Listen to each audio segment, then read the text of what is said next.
Hello and welcome to the Horror Vision presents Slasher Party. I'm Sean. And I'm Missy. We're having a party, a slasher party. Damn good slasher party. So on the last one of these, we talked about Friday the 13th, 1, 2, and 3. Yep. It follows suit that tonight we will talk about 12, 7, and 2. No. We're going to talk about 4, 5, and 6, arguably two of the best of the series and possibly the fucking worst. Yep. Well, no, possibly about it. It's made me rethink my stance on Franklin. I mean, on Shelley, which, by the way, I've rethought I that. told you. I would rather hang out with Shelley than Franklin from Texas Chainsaw Massacre. You were correct. I was embellishing my stance, and I was wrong. And you've been thinking about this for the past I half have. week. I off and on. It's and I didn't even have to like fire up Texas Chainsaw Massacre. I just thought about that whole scene where he's like, I was like, oh fuck that. He drives me up a freaking wall. Yeah. Although Ted from part four, I'm pretty sure I'd rather hang out with Franklin than with Ted. Dude, that's dead fuck guy, right? Yep. Irritates the fuck out of me. So, okay, let's get right into this. Part four. This one I've probably seen more than any of the rest of them. Me too. Uh, Directed by Joseph Zito, who did The Prowler in '81, and Yeah. I feel like I knew that before I knew that. You know what I mean? Yeah, Because I like The Prowler. I knew that before I knew that too, because I hadn't seen the Prowler till recently. I think I watched it last October with Joe Bob. Was the first time Yeah, I'd seen it. I definitely didn't see it back in the day. I was a later one for me too, but it just makes sense that like, oh yeah, there's something there that like carries over. There's a through line. I don't know Mm-hmm. what it is exactly. Um, I'm just gonna get this out of the way right now. Crispin Glover's dance. I said it on the last episode. I'll probably talk about it every time we talk about these movies. It's Yep, just the you will. fucking greatest thing of all time. And I read that that was actually all him. It's the way he used to dance in clubs. Um, Fuck yeah. and that the scene was, I read this on IMDb. The scene was filmed. He's dancing to Back in Black by AC/DC, and then they overdubbed this song. But he's not dancing to the song in the movie. He's dancing to Back in Black. Looks like I'll be watching part four again. Turning the sound down and putting on Back in Black. Just see how it works. I actually like the song he's dancing to just because he's dancing to it. Like it's not a good song, right? But just because it has that association, it makes me fucking smile. Oh, I love Back in Black and AC/DC, and knowing that he was not actually dancing to that terrible 80s song, but he was dancing to freaking AC/DC, that makes it even more amusing. Yeah. Oh my God. And Um, that's all him. He brought that dance to the table. oh man, did he bring it? God damn, did he bring it? And then we have Corey Feldman, a very young Corey Feldman, as Tommy Jarvis. Tommy Jarvis. Introduction of a character that would last through several movies, and then really, I don't even know. I mean, it's funny because it kind of turns the Final Girl thing on its head. But okay, so here, what what happens to the sister? Because when we go from 4 to 5 and 5 to 6, Right, we never see Trish. It's just Tommy. They never came back to her. I feel like he's, in 5, he's like this kind of wayward kid, troubled kid that's going to this, shitty fucking Halfway home kind of in thing. the woods, right? Like, let's put a halfway home in the woods. Um, but I just that whole, I never noticed that before, I don't think, or if at least if I did, I didn't remember it. That it's like, yeah, like, where the fuck is the sister after that? Yeah, we never get her again. But I mean, I don't know. It took me for like I have seen that one part four more than any of them, and it's the first one I ever saw. And I just figured it out the other day. I always wondered, like, the mom just disappears and you never see anything happen to her. And I always think that, like, did I forget? Did I fall asleep? But like I finally noticed the scene where it's like implied, but you still don't see anything. But like What I could never figure out how we like lost a whole character. what is implied? I don't even remember what's implied. I That assume she Jason died, killed but I her. don't remember. Okay. It's implied that she goes that she's looking for everybody, and you see her like startle, and Oh yeah, yeah, okay. but then you never see her again, and you never see her die. They never find a body. She just always seemed like she just kind of disappeared. This is the age, and these movies especially really lean on what Stephen Graham Jones refers to as the third rail body dump. So the fact Yep. that she's not a body that Tommy discovers is, I mean, I guess there's no room for it the way that it's written, but it's just odd, I guess. Right. If you're not paying good enough attention, you won't even catch what happened, what is implied. It's just like, wait, where'd she go? Right. That's a weird choice. Makes me wonder if there was like something edited out, but after Yeah, all these something years, I feel cut. like we would have seen it already. I never really caught it until like you just see her investigating and she like opens a door, steps outside, and it like cut you just kind of see her startle, it cuts away, and then she's gone. This movie, so again, there's no camp, right? So it's like Tommy, Right. his mom, and his sister live out in the woods, and then these teenagers come up and rent the house next door um to have a party. They bring in like a whole fucking 12 pack of beer, so I guess shit's gonna get nuts, right? Right. Um and then they meet the fucking Doublemint The twins who Doberman also twins. apparently live in the fucking woods because they're able to ride their bike back and forth. And it's there's so there are some weird like the whole bit with Ted watching the fucking stag film for like Yeah. Right. it's just It's I weird. just don't get it. But there's enough. I mean, I love like I love Tommy's masks and how they bring that Yep. in. Let me ask you this: the hitchhiker that Trish picks up at the beginning, or is that the sister's Trish, right? Not the mom. The sisters stretch. Yeah. So So they pick up Rob, the hitchhiker. that's the whole thing that's in the Platinum Dunes remake, right? Like, isn't because that like if I remember correctly from what I never finished it because I hated it, but uh don't Wait, they what? take pieces of like there you get your scene with the the potato sack Jason, right? Isn't the guy from Supernatural like on his own looking for something like his sister or whatever? So it's Yeah, like, Jared Padalecki. yeah, so they basically kind of took that character from four and put him in that Yeah. version in a way, like streamlined it. Mm-hmm. Yeah, because and Rob from Friday 4 is he's hunting Jason. His sister was Sandra in part 2, Yeah, that's it. Okay. the one who gets impaled with her boyfriend like while they're having sex.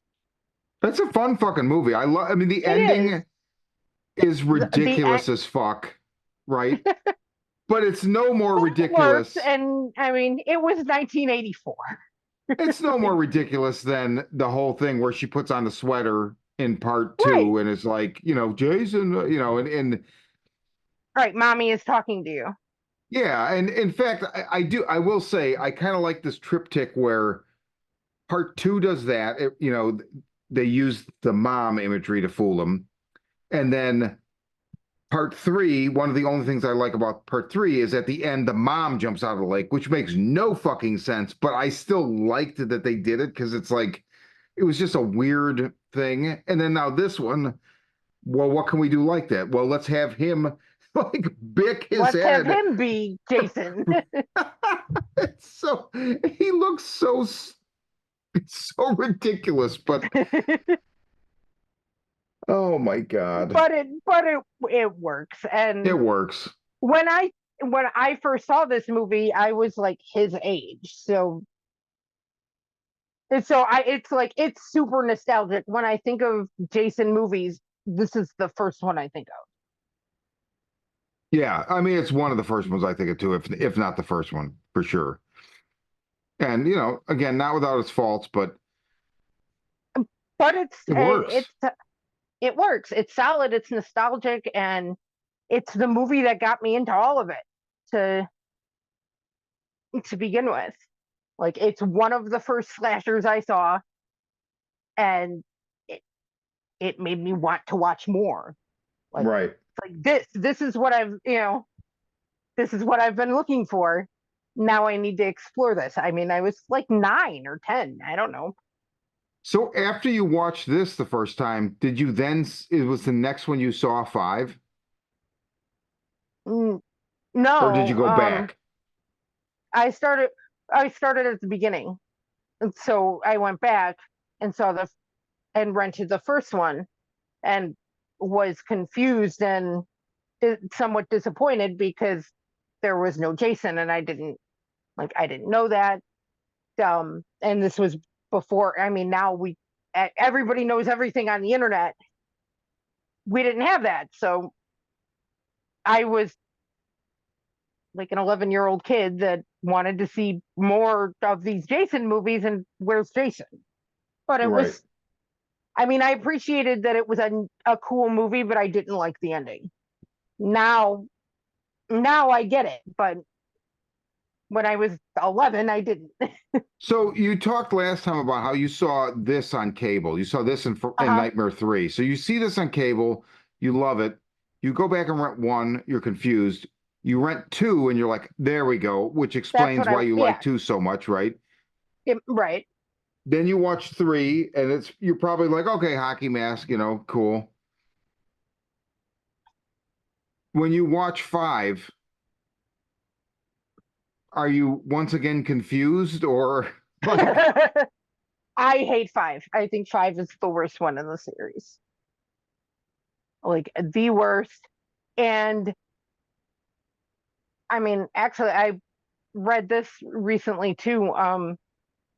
And we get no Jason, and they were planning on it was going to like they were not going to have it be the ambulance. They were trying to do it to be Tommy Jarvis was going to be the new Jason.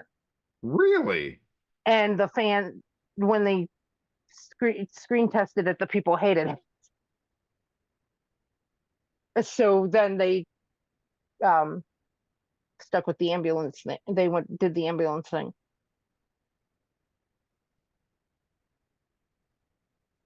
Man, I don't, that is just so, I don't even know what to say to that. Like, And I there, found it again. Usually when I'm like doing my notes and stuff, I'll look to see if there's any interesting tidbits on like IMDb. hmm. And that's, I mean, I think it's a somewhat credible source. That's where I would have read it. But I can definitely see that watching the movie. Like it always kind of had that feel. And then the ending was just fucking stupid. It is really, really dumb. I mean, it is because they're so obvious. So now it just reads, not ever hearing that before, it reads as like, oh, they're doing like a red herring thing, whatever. Um, like an 80s version of a Shamalama Ding Dong twist or something. But I think they were just backtracking because the people were upset. They didn't want a new Jason. They wanted Jason. yeah, right, right. And there is even that like they don't show Jason for so long, and it's been a while since I've seen this. And I was telling Kirsten while we're watching it because I don't think she'd seen it, or if she'd seen it, she hadn't remembered. I was like, "See, the bullshit thing about this is it's not even Jason; it's this ambulance driver, whatever." And then at some point they do show Jason later on, like maybe in the third act, and I was like, because they show like Tommy's visions, right? Or his Right. like, hallucinations. But then I feel like at some point they do show him, and I was like, oh, I didn't remember that they actually did. I had started to think they were just going to show like the boots or, whatever. I didn't Well, remember that they actually went so far as to actually put the ambulance driver in the mask.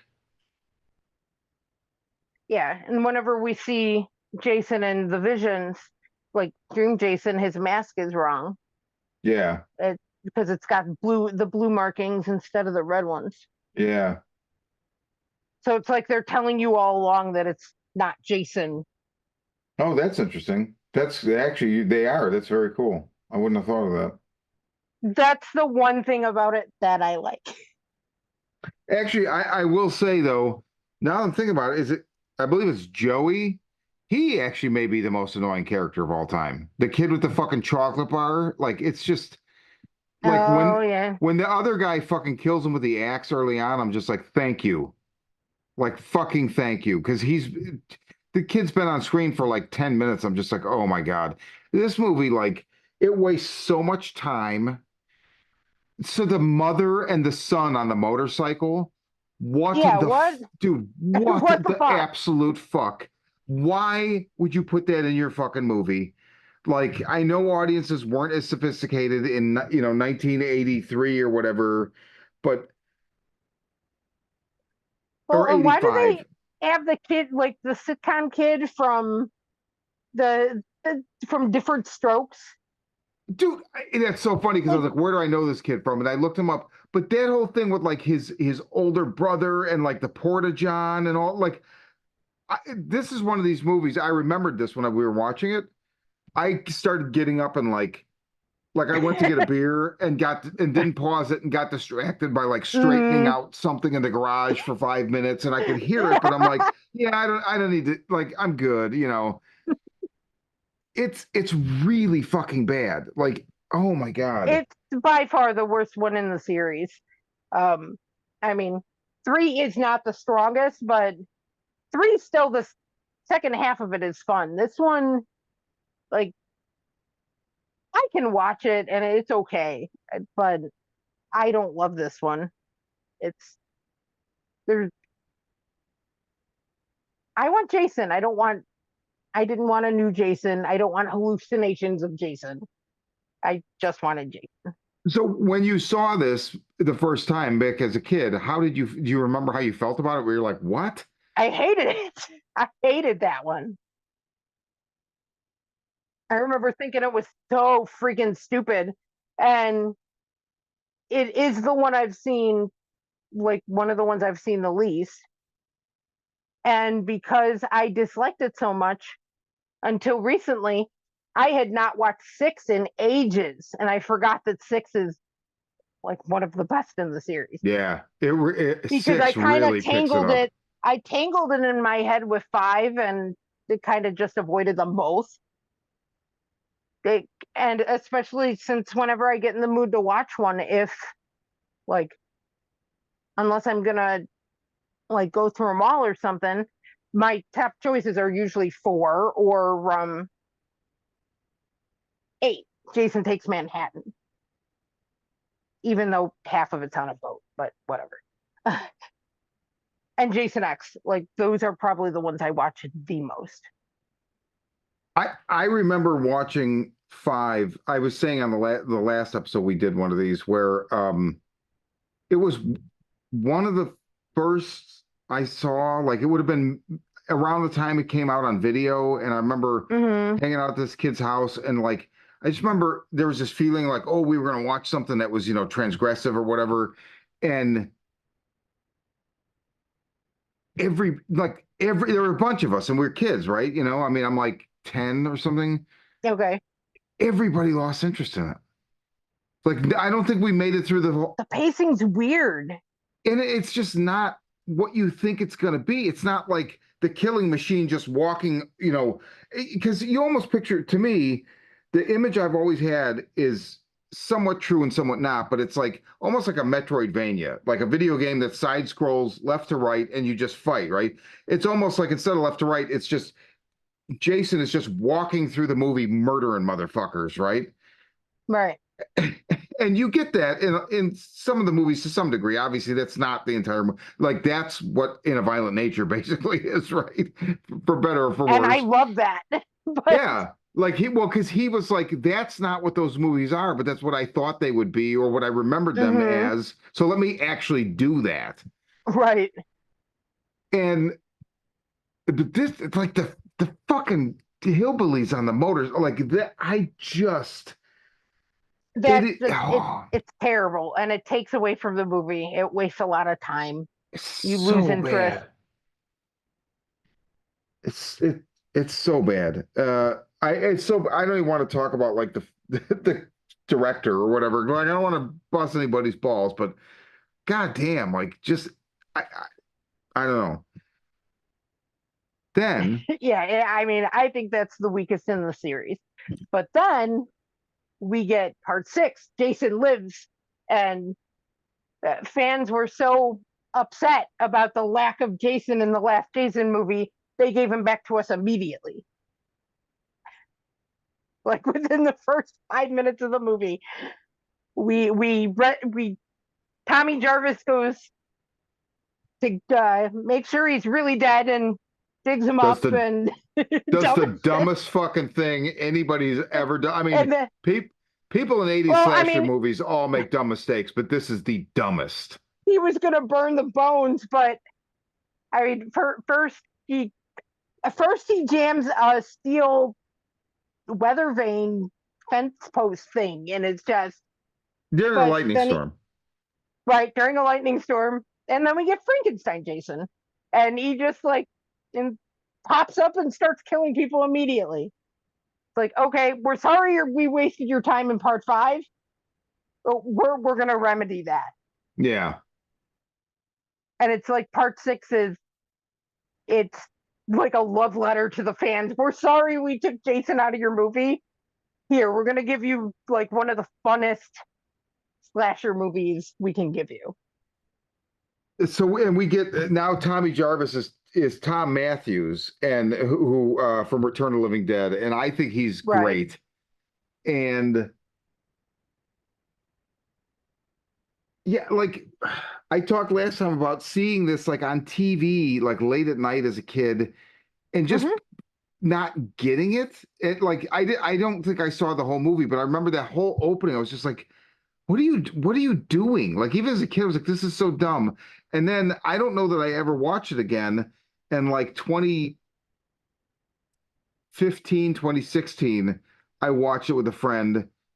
And it's freaking it comes off as brilliant now. And It's I was so like, oh wonderful. my God, it's convent level, like, and the scene that fucking, and it's funny because for all the humor they try to inject in 3 and 5 that just fails so terribly, right? This just hits all of it.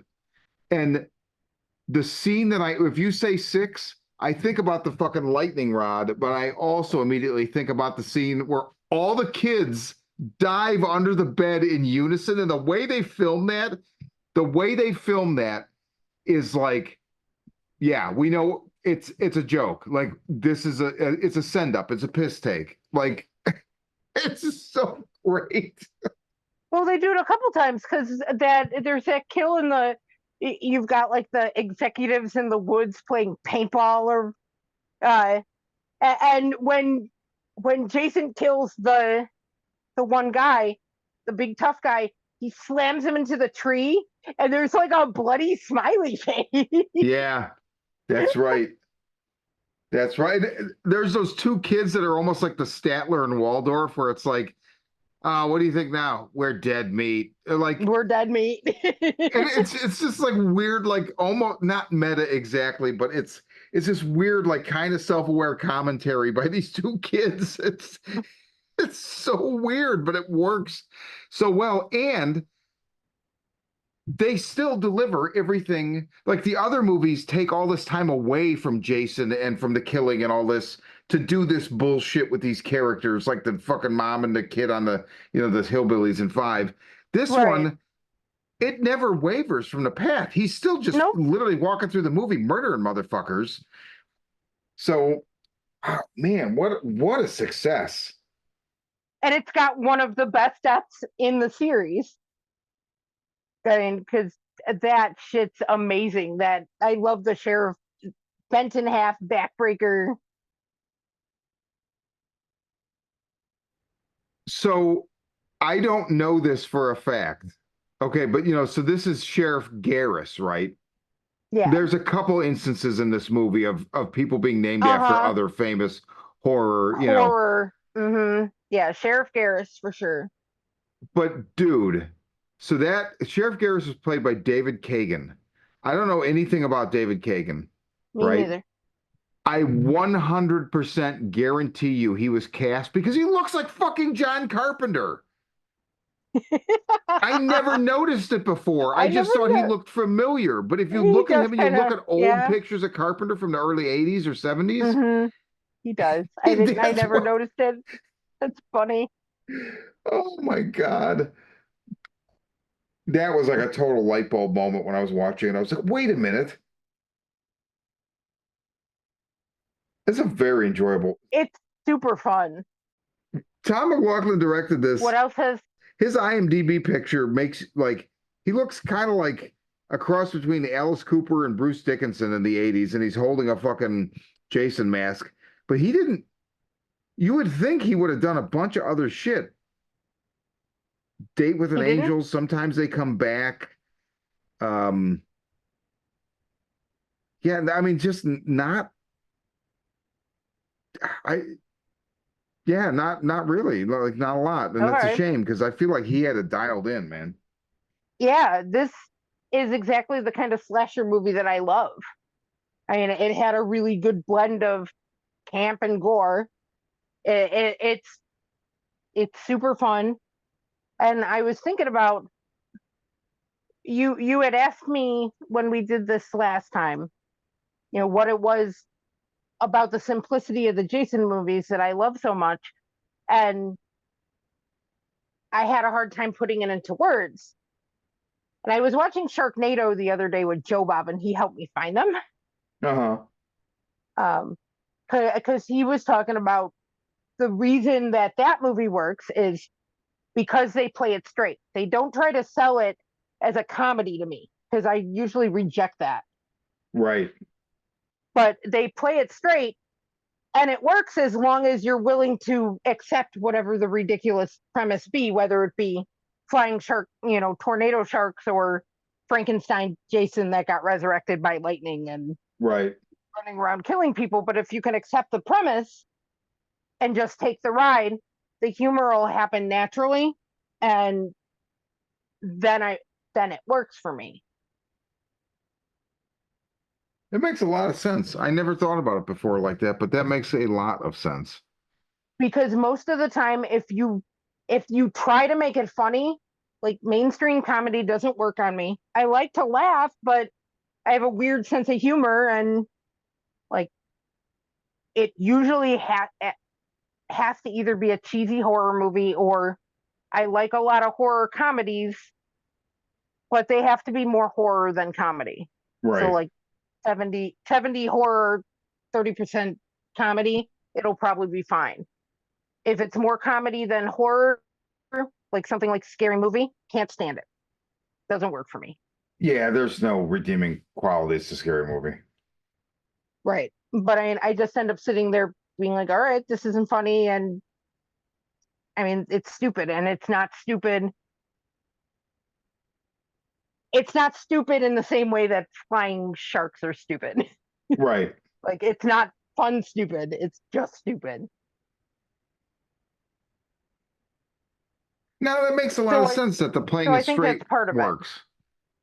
Um, because it makes a lot of sense that the playing it straight works because if they're trying to like sell it as a comedy, they're involved, right? But if the comedy is because it's written and the filmmakers are making it that way, and the actors, the people in the story, are Hmm. just acting, right? Like here's the story. Like it just something about that comes off better and less contrived. Right. That's one of the Natural. things about comedies. I mean, in genre movies in general can be contrived, but and we make the allowances where we make them. But I Right. it's one of the things I hate about Jim Carrey and Ben Stiller. I can't They stand them. they 100% think that they're fucking funny and gonna make you laugh, and everything about their performance always fucking broadcasts that. And it's like, Hmm. A, I don't like dick and fart jokes, and B, like you're not funny because you're telling me so much like, see, this is funny. No, it's not. Right. If you have to tell me that it's funny, it's not funny. Exactly.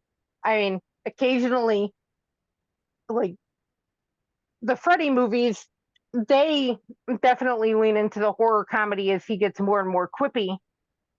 And I'm okay with those, no matter how ridiculous they go.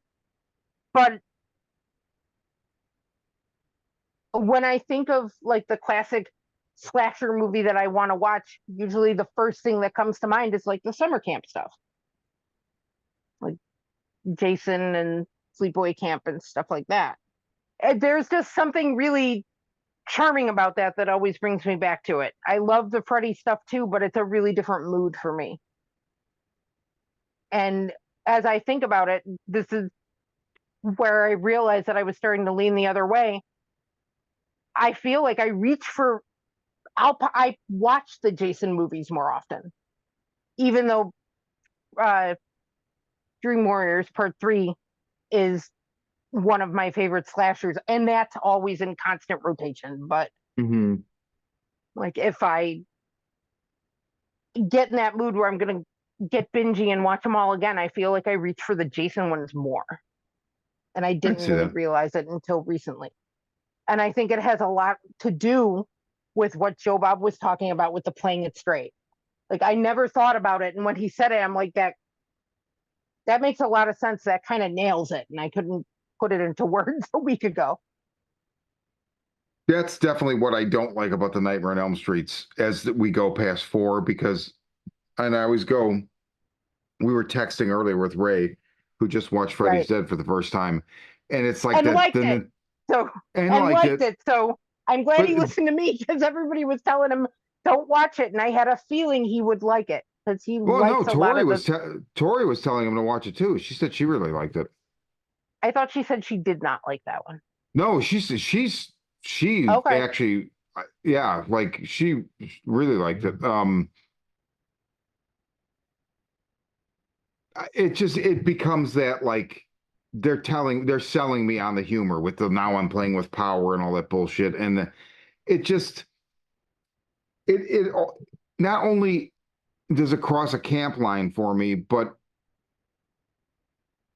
it sullies to me like it's just shitty writing. Like he he's so much better when in like three and four he's funny, but it's in an unintentional way, right? Mm-hmm. And he's scary. And they just, I feel like they just get rid of all the scary in five and six and focus on being funny or quippy or, ironic and kill somebody. But it's like, yeah, but the death doesn't mean anything now because it's just, you've shown me it's the punchline to a joke.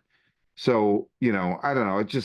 It bothers me because I feel like it could have been six could have been something so much more. Nightmare on Elm Street 6, Freddy's Dead could have been something so much better than it is.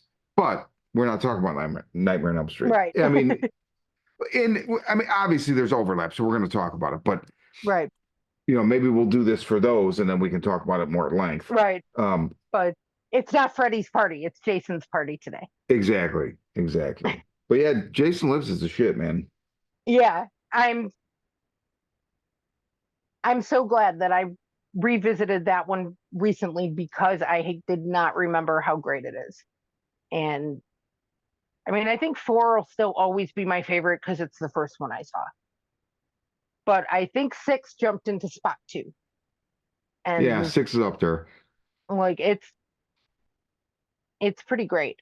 And Tom Matthews is great. And then um I hadn't realized this either because it had been so long since I watched six. It actually reprises his role as Tommy Jarvis in Never the hike alone in the Vincent. snow or Yeah, never hike in the snow. yeah, Never Hike Alone, Never Hike Alone 2, and Never Hike in the Snow. Well, he's not in the first one. He's in. He is in the first one. I just watched it, but The, barely. Like at the end, he's the ambulance driver. oh, yes, you're right. Yes, I'm sorry. I'm sorry. You're right. Yeah, because then Never Hike in the Snow picks up.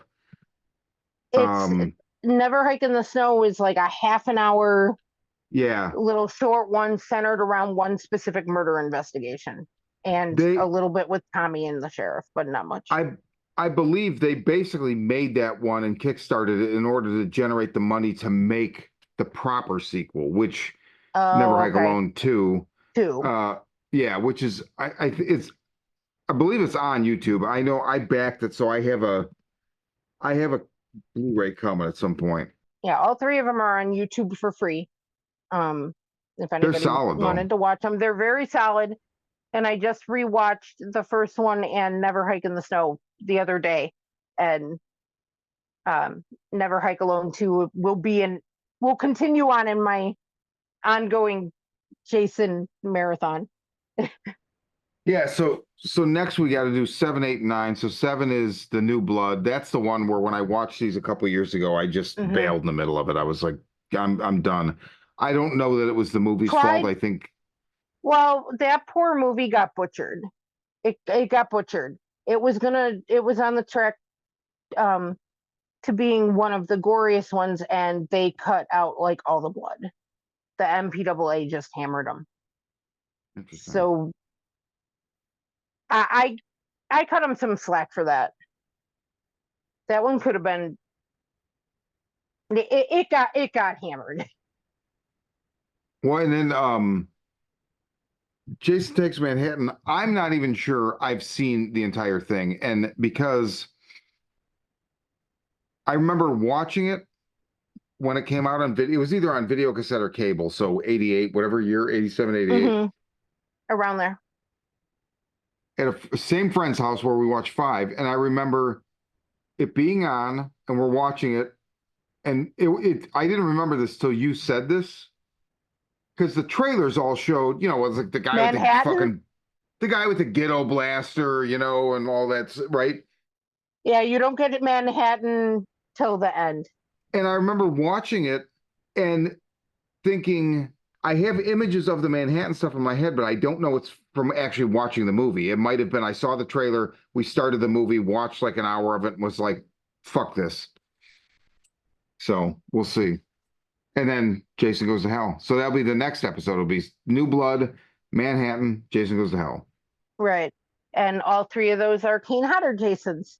Yep. And So that'll I die on that fucking Jason Goes to Hell hill. Not just because yeah, Adam Marcus is my friend, but because I fucking remember renting that shit and smoking a joint and watching it and going, holy shit.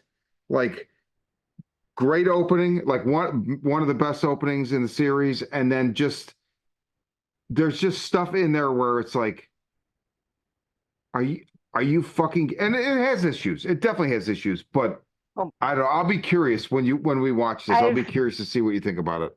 I've seen it once. I have not seen it since it like I saw it new when it came out on video, like on VHS. Um and I have not seen it since because I bloody hated it.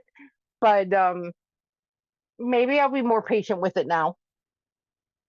I mean, I'm a lot more forgiving of I mean, I hated Halloween 3 when I was a kid and I love it Right. now. Um so I mean, you never know. But I hated part 5 because there's no Jason and I still don't really like it, but I'm a little more patient with it now. There's something in Jason Goes to Hell, I feel like that specifically calls back to 6 and everything Okay. after.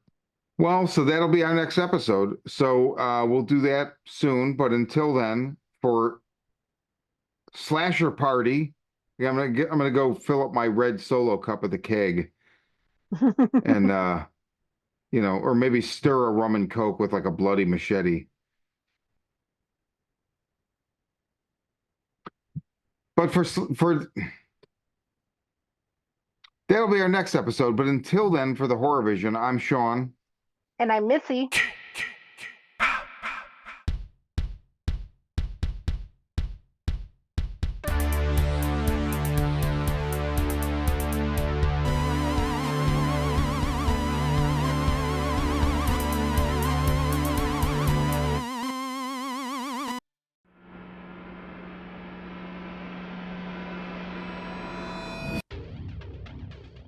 A pandemic of violence floods the streets of major cities as cases of the media-dubbed murder virus, MV20, soar, causing those infected to go on killing sprees.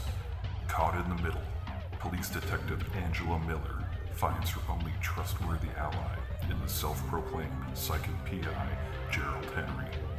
As the two try to navigate the violence, they are drawn into New Age guru Abramelin Harvest's plot to heal the planet. Harvest's missive? The world is sick, and humanity is the infection. The cure? Murder. From the twisted mind of Sean C. Baker, author of A Collection of Desires and Shadowplay in Book 1, Kim and Jesse, comes his most vicious novel yet, Murder Virus. Available where books are sold.